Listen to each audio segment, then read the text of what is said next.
ছাড়াতে অনেক সমস্যা আছে, এটার সংস্কারেরও দরকার এবং এইটা নিয়ে অনেক আলোচনা।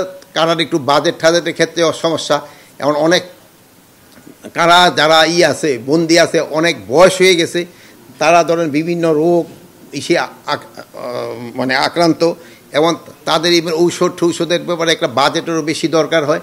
তো আমরা চাচ্ছিলাম যে ওই যে লাইফ টার্মটা যে 30 বছর, ওইটাকে কমায় কত করা যায়, একটা যুক্তিযুক্ত একটা করে যেন যারা বয়স্ক হয়ে গেছে তাদের কীভাবে ছাড়ার ব্যবস্থা করা যায়। আমরা এটা এখন পর্যন্ত নির্ধারণ করি না, এটা আলোচনার ভিতরে। আমরা ওই মেয়েদের ক্ষেত্রে হয়তো আমরা 20 বছর করে দিতে চাচ্ছি, ছেলেদের ক্ষেত্রে হয়তো আরও একটু বেশি হতে পারে। বাট আবার কতগুলি স্পেসিফিক আছে,